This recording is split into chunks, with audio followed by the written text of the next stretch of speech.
Hello, welcome back to Pod 4 Podcast. And today we are discussing Loud Dragon Skies by NK Jemisin. And I'm Darren, And my name is Declan. and let's get started. So we have to start off with discussing the arguments of the story. And I thought that this story it had a main message that humans ultimately do not have control over nature and the earth. That we can try to attempt to change the earth, we can hurt it, we can destroy it, we can do whatever we want to it, but eventually in the end it has the ultimate control because it has time on its side, and has it has the ultimate control of itself. Yeah, I definitely would agree with that. And the whole like Mother Nature and like climate change issue that we have today is definitely present in this. I mean, obviously in the story, some disaster happens prior to the beginning of the story that causes the sky to turn like a nice red instead of blue. And while they don't specifically say in the story what happened, you can tell that it was very bad because millions of people moved off of Earth into a ring around Mars, which in general is not a good thing. Yeah, I definitely agree. uh, I speculated that we had hurt the earth so much through climate change and environmental destruction that we came to a place where it was uninhabitable. But there were those who stayed on Earth and learned to adapt, and there were those who went up and lived on an asteroid belt. And those are the people in the suit, and that's like the main uh, asteroid belt man from the. They're called The oh they're wait called the sky people. Yeah. Um, yeah, he was that guy was the main character of the sky people, and she was the young girl was the main character of the people who live on Earth. And I thought that um, this was interesting to see the dynamic of them, how they interacted. And I thought this argued that um, people are still going to be um, like people themselves do not change, and ultimately like they can still interact with each other. But and yeah, that's just I was just thinking about how they interacted. Yeah, it's actually I actually found it funny was when I started reading the story and like the first bit it describes them like wearing baggy white garments, which I'm gonna be honest, I thought it was gonna like have to do with the KKK or something like that for a minute.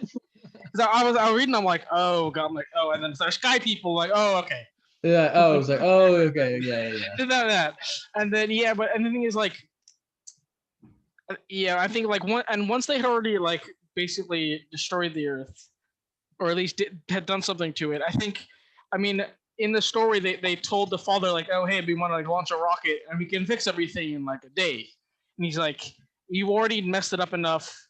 Don't try to tamper with nature any more than you already have." And I mean, that's a pretty central theme here because they keep studying it and like, oh, we can fix it and whatnot, and like, oh yeah, we can fix it, easy peasy. And of course, they go against the wishes of him and the people on Earth, and they try to fix it, and they end up causing more damage and basically destroying even more stuff. Yeah, that the one guy who was her father, he was actually right. He had learned the lesson last time that you can't change the earth, even if you want to change it for the better or you want to change it for the worse. It ultimately has its own control. And yeah. Um uh,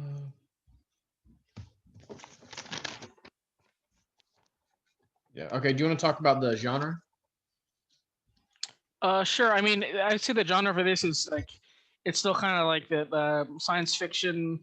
I wouldn't necessarily call it like post apocalyptic because Earth is still in a state that like people are still living there. They're carrying on like traditions from the old times, and you have like very high tech people in a ring around Mars. So while not, no one's necessarily like completely ruined and everyone still exists and is like they're okay,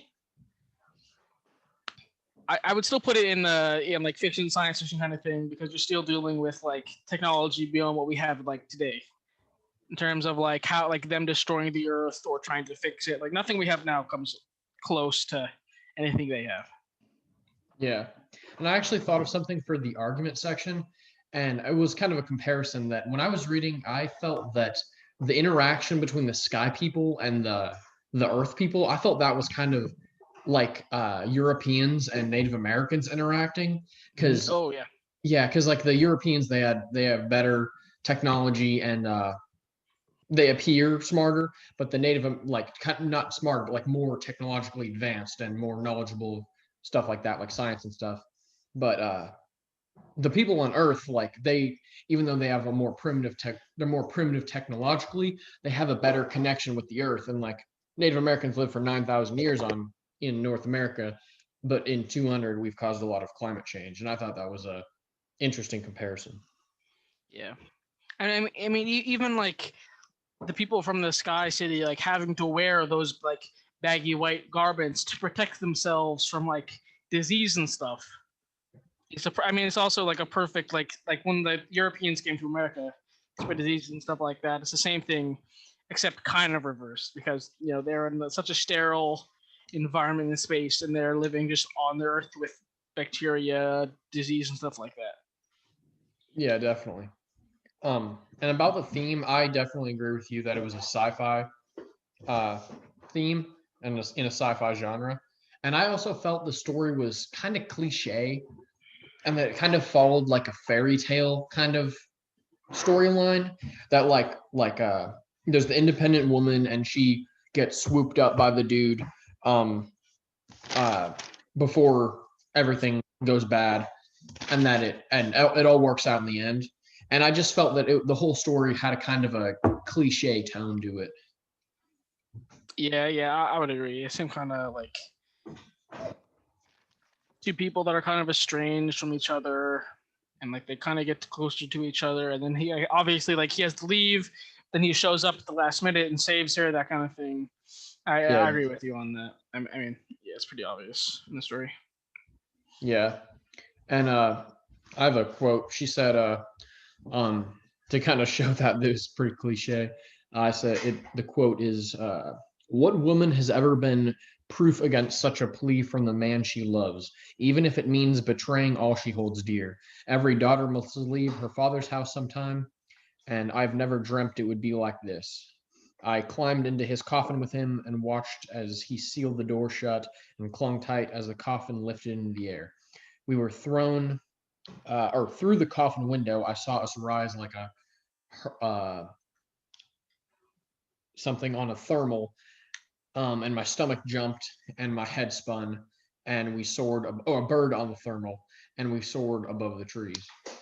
And yeah, it just seemed pretty cliche around the end, but the story had a great message about the environment, but that part was seemed pretty cliche. Yeah, I agree with that. Yeah, and there was another quote I have about the genre, and this is a quote about um not a quote, but a part about we were supposed to analyze and close read, so I have the quote for that. Um, um, and the guy started talking. He was like, "And what of the dragons?" I asked. "How different are they?" Dragons? Question mark. I gestured up at the clouds. One wove a lazy braid above us, brilliant gold in the setting sun. Ah, the clouds. Clouds are clouds, aren't they? Just fog in the air instead of on the ground. I leaned back in my elbows and looked at him. I looked at him. Did his people never stop studying the sky to simply watch it? And I thought that quote kind of related to the whole theme of the people on Earth are more connected to the Earth and they understand it better, even though they're not as technologically advanced. Even though the people who are more technologically advanced seem smarter on the outside, but they're not as connected to how it actually is. Yeah, and I think a big part of that also is like the whole imagery of well, and it's kind of in the name as well, the dragon. And she talks about how like the clouds to them are dragons.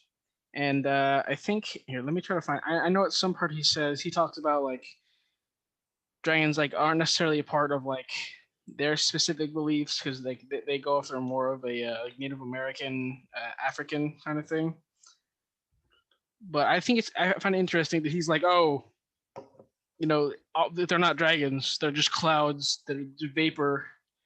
She's like, oh, well, to me they're like dragons, and it's more of a spiritual like and like connected to the earth than just looking at it scientifically, fact versus fiction, stuff like that.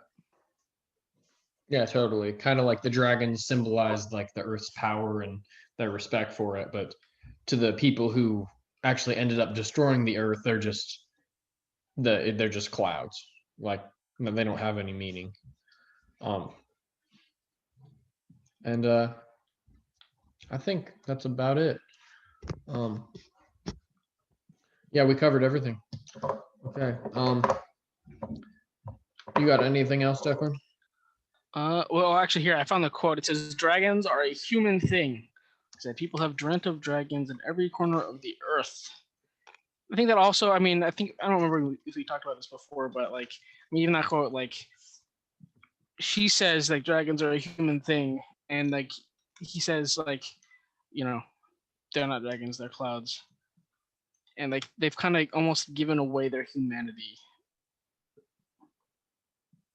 Yeah, totally. They've kind of given away what makes them truly human for technology, and it ended up destroying them.